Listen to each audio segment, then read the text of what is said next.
There's no hesitation with Andy. He's gonna strike you as soon as you put your eyes on his work. You look at this painting and there's no space for anything around. Like there's no gap. No, it's bang bang. This is you and the painting. It's gonna concentrate your gaze immediately on what the painting is about. This is exactly what Andy Warhol is about.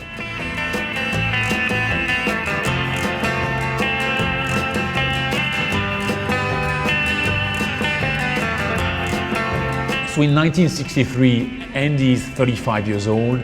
It's considered early in his career, but he's already very mature in the way he's approaching his art. After all the shows in New York and the East Coast, the attention on Andy is immensely powerful. And Elvis 2 Time is basically Andy's taking the West Coast and having this fantastic show in Los Angeles with Irving Bloom in the Ferris Gallery. It's also different from pop images that we have seen from him, with a lot of blues and reds and great colors.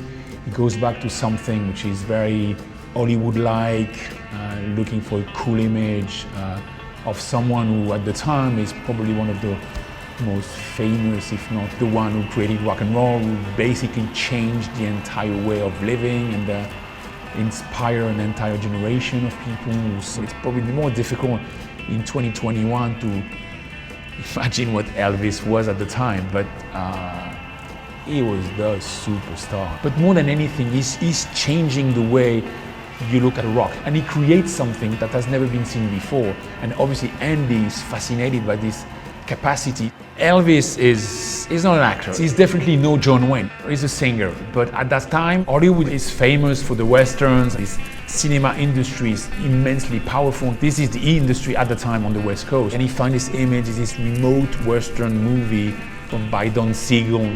To go with Elvis and not go with a more classical actor is a clear choice by Andy to really concentrate on what fame is about. Elvis is new. He's a product. He's someone that really represents an entire generation and create a move and a movement with so much gravitas and class. I think he finds in Elvis something which has been found in probably Marilyn Monroe, which is one of those characters which are one of a kind. They represent so much. These are probably the most famous people at that time, and that's what is of interest to Andy.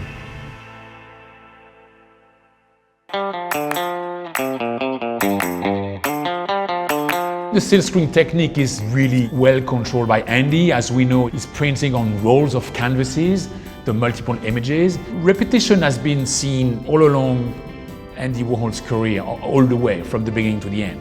The idea comes obviously from the pop culture, which is to repeat an image to make it famous and to make it an icon. This is the polar opposite of what used to be art history, which is repaint or paint something which has never been seen before and create a new story. It takes the most famous image, an image that everybody knows, and just repackage, retransform that image to create and to give it another dimension.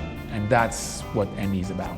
The repetition is, for me, very key in Andy's, and that's why I like the double Elvis versus the single Elvis. There's also an idea of motion, which when you take an image of Elvis in a film is also interesting.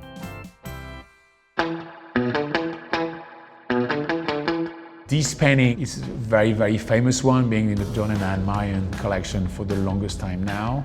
This is the only one from what we call the studio type, what was stretched by Andy during his lifetime for a Gene Seberg film.